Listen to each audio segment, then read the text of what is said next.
The morning I was supposed to become a wife, an old army sergeant locked the door of his tailoring shop, pulled me behind a fitting room curtain, and whispered 4 words that turned 23 years of military confidence into uncertainty.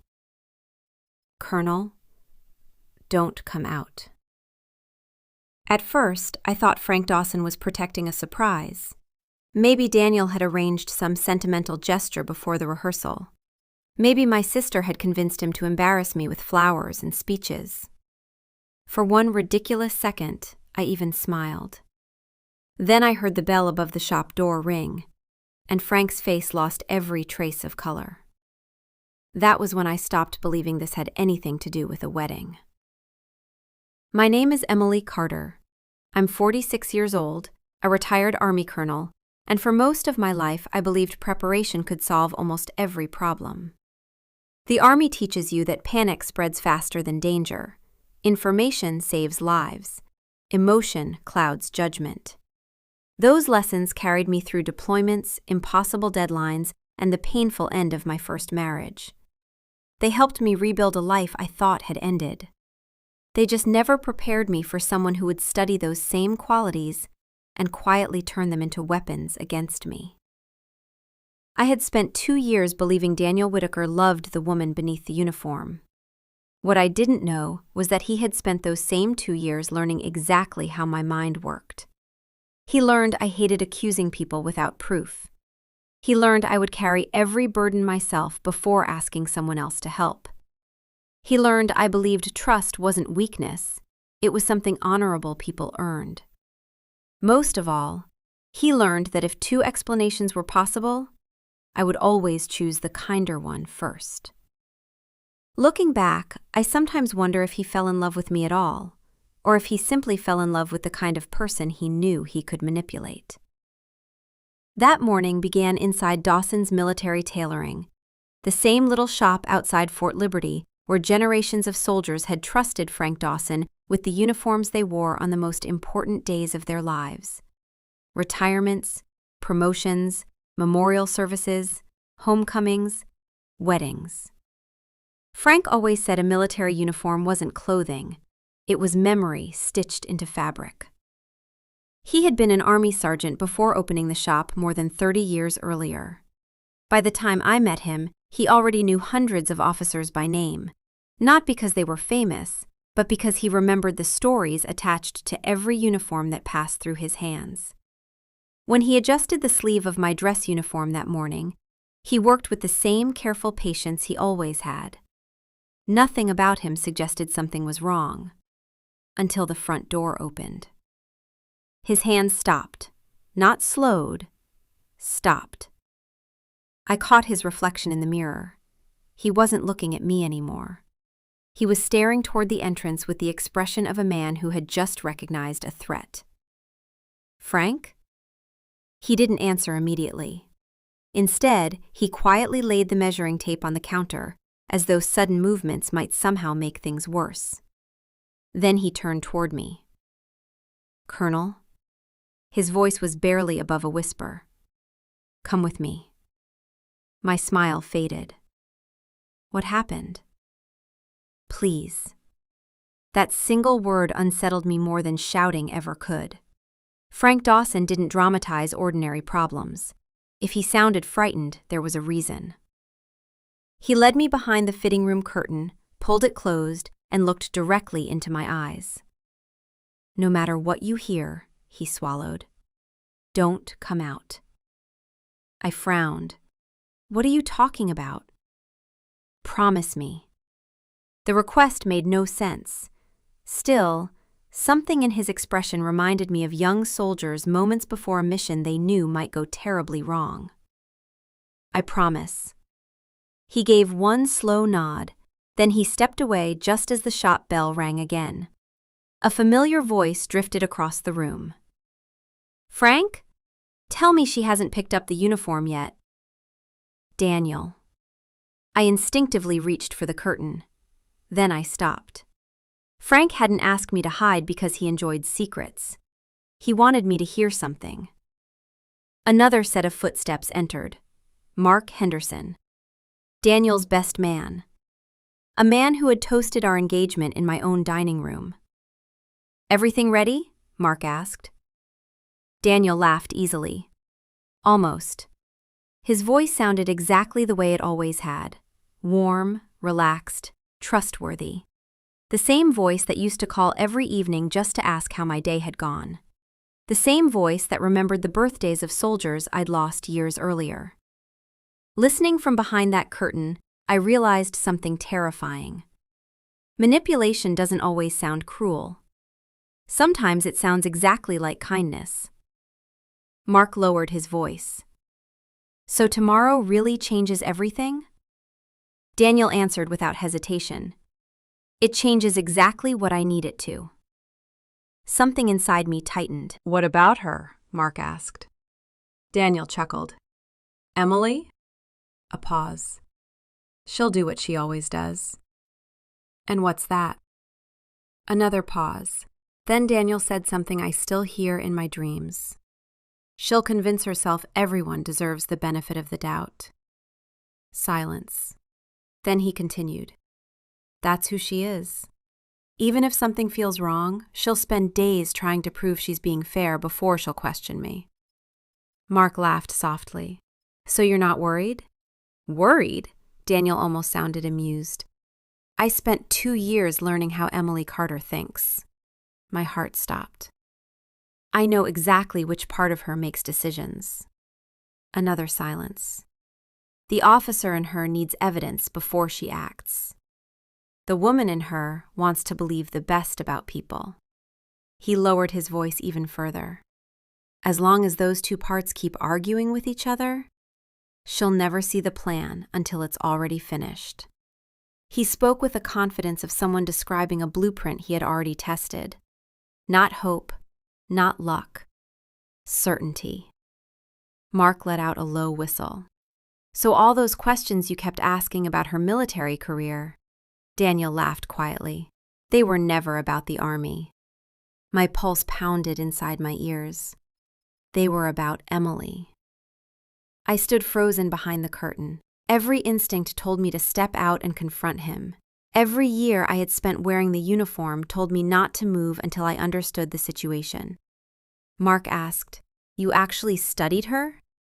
"I paid attention," Daniel corrected. "There's a difference." He sounded almost proud. "People tell you who they are if you're willing to listen." He began counting almost casually. "Emily carries responsibility alone because she doesn't like burdening other people. She avoids unnecessary conflict because officers don't create problems without evidence. If someone disappoints her once, she'll give them another chance because she believes people can recover from mistakes." He laughed again. "Those aren't weaknesses. They're predictable." A chill ran through me. Daniel wasn't talking about the woman he loved. He was describing a system he had learned to operate. Mark lowered his voice. "So the lake house, it comes later.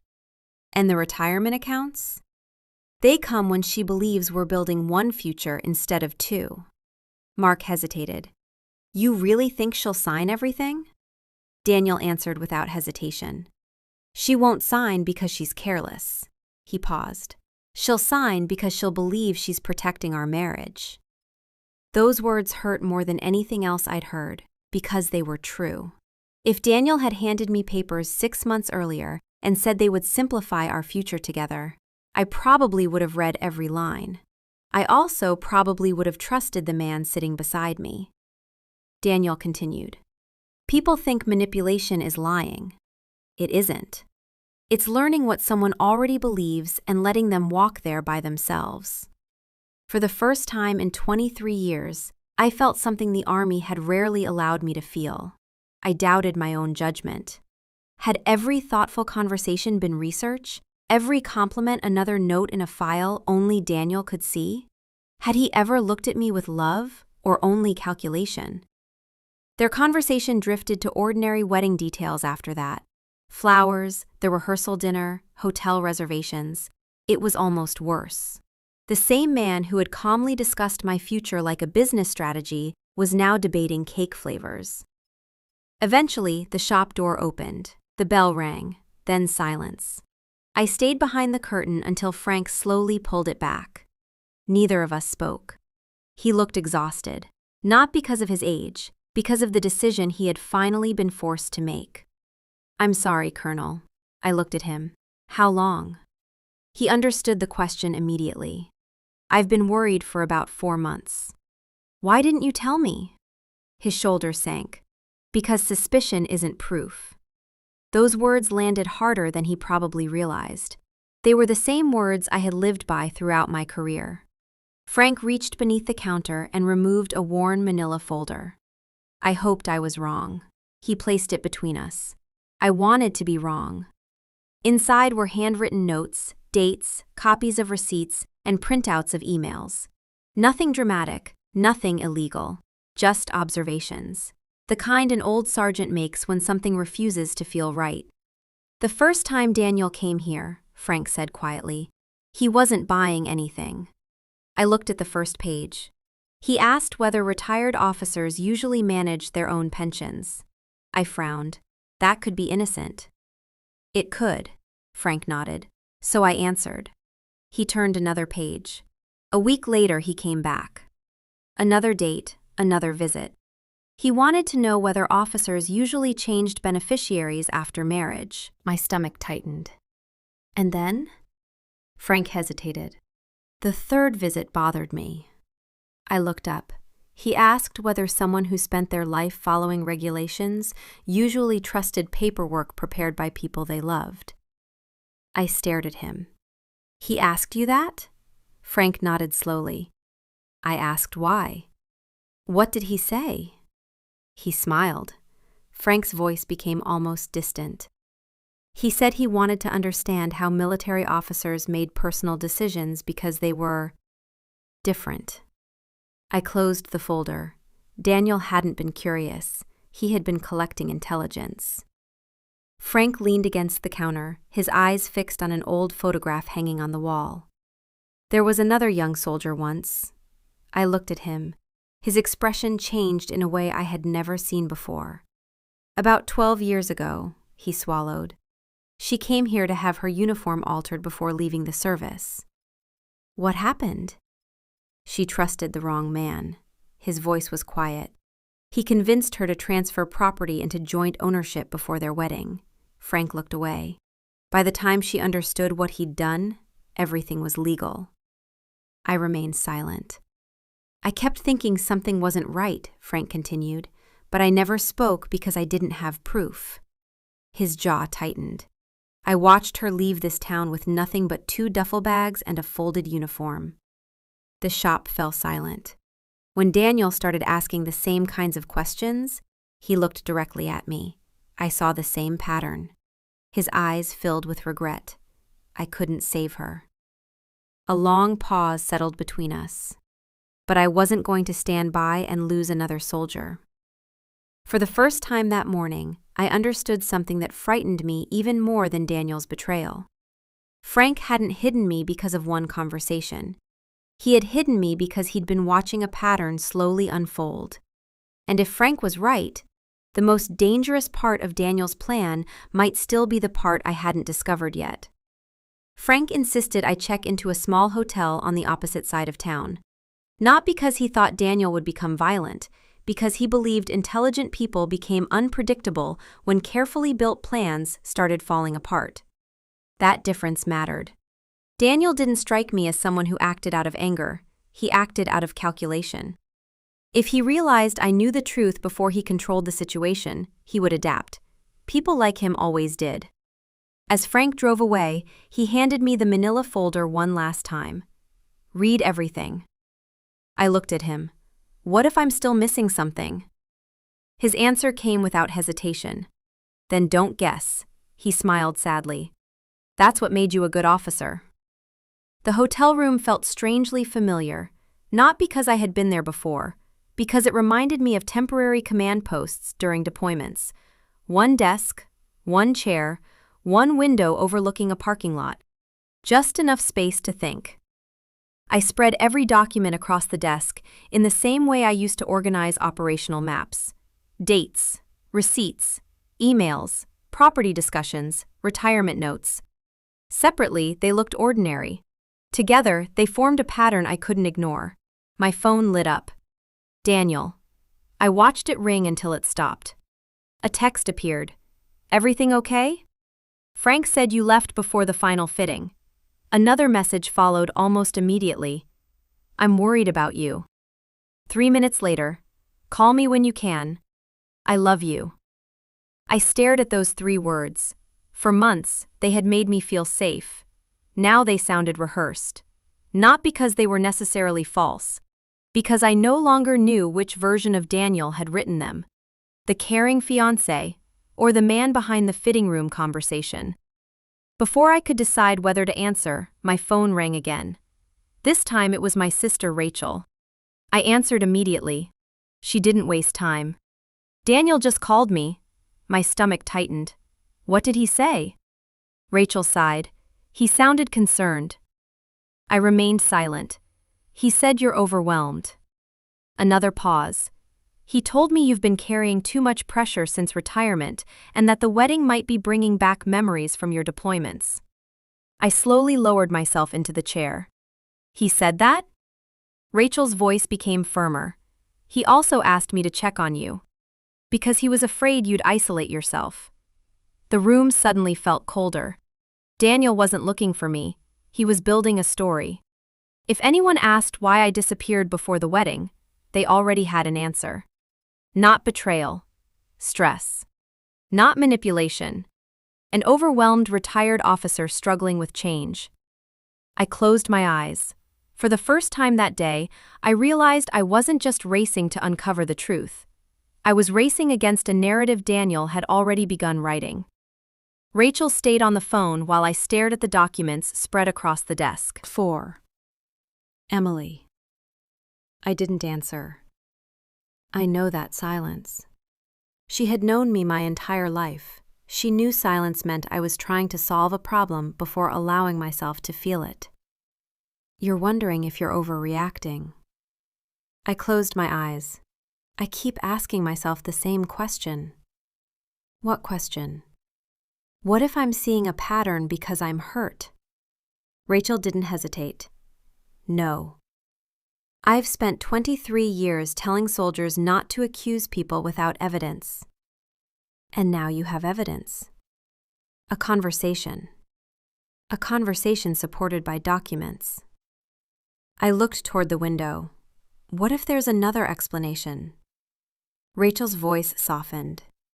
Emily, you're still trying to protect the man who planned around your kindness. Those words stayed with me long after the call ended. She was right. My biggest obstacle wasn't Daniel. It was the part of me that believed fairness required endless second chances. That belief had made me a respected officer. It had also made me vulnerable. I spent the next several hours building a timeline. Every date, every request, every document Daniel had asked me to review, every conversation that once sounded thoughtful. The deeper I looked, the more one realization refused to leave me. Daniel never rushed me. He never pressured me. He simply waited until I reached the conclusion he wanted. I remembered the night he first mentioned combining our financial planning. He hadn't asked directly. Instead, he talked about married couples simplifying paperwork. A week later, he asked how military pensions were usually managed. Another week passed before he casually wondered whether I had updated my beneficiary information after retiring. Each conversation felt unrelated. Looking back, they fit together with frightening precision. He hadn't been collecting signatures. He had been collecting habits. Late that afternoon, attorney Sarah Klein arrived at the hotel carrying a legal pad and a laptop. She greeted me with a firm handshake instead of sympathy. I appreciated that. She reviewed every document without interruption. Nearly an hour passed before she finally looked up. Colonel Carter. Yes? I've handled complicated estate disputes before. She tapped the timeline. This isn't impulsive. She pointed to the first date. 16 months ago, he begins asking about military retirement. Another. 14 months ago, he encourages discussions about shared property. Another. 12 months ago, he suggests updating beneficiaries. She looked directly at me. Each step seems reasonable by itself. But together? She nodded slowly. They're sequential. I felt my stomach tighten, as if someone built them. Exactly. She closed the folder. People usually plan transactions, she paused. This feels like someone planned your decisions. Before I could respond, Sarah's phone vibrated. She frowned as she read the screen. What is it? I asked. She hesitated. I asked an investigator to look into Daniel's public records. My heartbeat quickened. Did they find something? Not enough for conclusions. She chose her words carefully. But enough for another question. What question? Sarah turned the phone toward me. A photograph filled the screen. Daniel stood beside another woman outside a courthouse. She was wearing a white dress. He was wearing the same confident smile I had fallen in love with. The timestamp was from 3 years before we met. I thought he'd never been engaged, I whispered. So did I, Sarah replied. There isn't a marriage license. No divorce records. No public explanation. She looked at me with the same measured caution Frank had shown that morning. We don't know what happened, she paused. But we do know this. You are not the first woman who believed she was about to build a future with Daniel Whitaker. For a long moment, neither of us spoke, because the most frightening possibility was no longer that Daniel had betrayed me. It was that somewhere before me, someone else might have walked away carrying the same unanswered questions. I spent the night before my wedding surrounded by evidence instead of flowers. The room was silent except for the occasional rustle of paper as I reviewed the timeline one last time. Frank's notes, Sarah's analysis, the recording, the photograph of Daniel standing beside another woman whose future had vanished before it ever began. We never discovered exactly what happened to her. Sarah advised me not to assume. Patterns matter, she said. Speculation doesn't. That sentence stayed with me. The Army had taught me the same lesson years earlier. Facts first, assumptions last. Just before midnight, my phone vibrated again. Daniel. I answered this time. His voice sounded warm, relieved. There you are. I'm here. I've been worried. I know. I told Rachel you've been carrying too much pressure. I let the silence linger. He continued carefully. I don't want tomorrow to become too much for you. There it was. Not concern. Positioning. If tomorrow fell apart, he already had an explanation waiting. I'll be there, I said calmly. His voice brightened. I knew you would. When the call ended, Sarah looked at me. He thinks he still controls the story. I nodded. That's why we don't interrupt him. The next morning I put on my army dress uniform with slower hands than I had the day before. Not because I doubted myself, because I understood what the uniform represented. Duty, discipline, integrity. Daniel had studied those qualities. He thought they made me predictable. He never realized they also taught me patience. The chapel at Fort Liberty looked exactly as I had imagined months earlier. Families filled the pews. Friends smiled. The honor guard stood perfectly still. Nothing about the morning suggested a life was about to change. Daniel waited at the altar, smiling with complete confidence. When he saw me, relief crossed his face. Not love, relief. His plan was back on schedule. As I reached him, he leaned closer.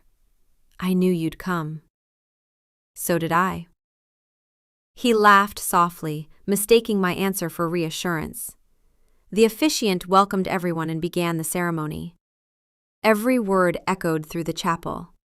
Love, commitment, trust. I listened without emotion. Trust had brought me here. Truth would take me away. A few minutes later, the officiant smiled. Before we continue, I need the couple to confirm the final marriage documents. A folder was placed on the table beside us. Daniel reached for it naturally. I gently placed my hand over the folder. No. The single word was calm, not angry, not loud, just final. The chapel became noticeably quieter. Daniel forced a smile. Emily? I looked toward the guests. Before anyone signs anything, I paused. There is something everyone here deserves to hear. Confused whispers spread through the room. Daniel chuckled nervously. This isn't funny. I agree. I turned toward the second row. Sergeant Dawson. Frank stood immediately. His posture remained as straight as it had the day he retired from the Army. He walked to the front carrying the small digital recorder. Several guests recognized him. Daniel's smile began to disappear. Frank. Frank didn't even look at him. Instead, he looked at me. Colonel. One word, one acknowledgement, one promise kept. I faced the guests. Yesterday morning, Sergeant Dawson asked me to hide behind a fitting room curtain. Every eye turned toward Frank. He asked me to listen before making any decision. Daniel stepped forward. Emily, whatever this is, we can discuss it privately. I finally looked at him. For 2 years, you counted on me doing exactly that. Silence. You counted on me protecting your reputation before protecting myself. His expression changed. For the first time since I'd met him, he looked uncertain. Frank pressed play. Daniel's voice filled the chapel, clear, unmistakable. Emily notices everything in a military operation. But when it comes to personal things, she trusts people too much. Guests exchanged confused looks. The recording continued. She'll convince herself everyone deserves the benefit of the doubt. I spent 2 years learning how Emily Carter thinks. As long as those two parts keep arguing with each other, she'll never see the plan until it's already finished. No one moved. No one interrupted. Daniel closed his eyes for a brief moment. He knew exactly what everyone else had just realized. This wasn't a misunderstanding. It was his own voice. When the recording ended, the silence was heavier than any argument. Daniel looked at me. I can explain. I nodded once. I know. His eyes widened slightly. You do? Yes. I stepped closer. You can explain every individual conversation. I placed Sarah's timeline on the table, but you can't explain the pattern. Sarah stood and walked forward. She addressed the guests with the calm confidence of someone presenting evidence in court. Each financial discussion occurred after Daniel gathered information about Colonel Carter's decision-making habits. She laid out the documents one by one. Military retirement, beneficiary revisions, property discussions, trust adjustments. Separately, they're ordinary. She looked directly at Daniel. Together, they're a strategy. Daniel turned toward the guests. She's taking everything out of context. No, I answered quietly. I spent 2 years putting it into context. His shoulders dropped. For the first time, he had nothing prepared. No charming answer. No reassuring smile. No carefully practiced explanation. Because the one thing he never expected was that I would understand him completely. I wasn't exposing a single lie. I was exposing the person who had built them. I removed my engagement ring. There were no dramatic gestures, no anger, no shouting. I simply placed it on top of the unsigned marriage license. I don't believe you ever loved me. He opened his mouth. I gently raised my hand. For months, I wondered how I could have missed this. I took one slow breath. The answer is simple. I wasn't weak. I was fair. I believed decent people deserved trust until they proved otherwise. I looked around the chapel. I don't regret being that person. Then I looked back at Daniel. I only regret giving that trust to someone who treated it like a blueprint. No one applauded. No one needed to. The truth had already done everything revenge never could. As I walked toward the chapel doors, Frank fell into step beside me. Outside, the morning sun felt warmer than it had the day before. "I'm sorry," Frank said quietly. I smiled for the first time in 2 days. "Don't be." He looked at me. "You lost your wedding." I shook my head. "No." I looked back once at the chapel, where Daniel remained standing beside an altar that would never become his victory. I lost someone who was never building a future with me. A light breeze stirred the flags outside Fort Liberty. For years, I believed strength meant never trusting the wrong person. Now I knew better. Strength is discovering the truth and refusing to let it change the kind of person you choose to be. I climbed into my car without looking back again. I hadn't lost my future that morning. I had walked away from the future someone else had been quietly planning for me.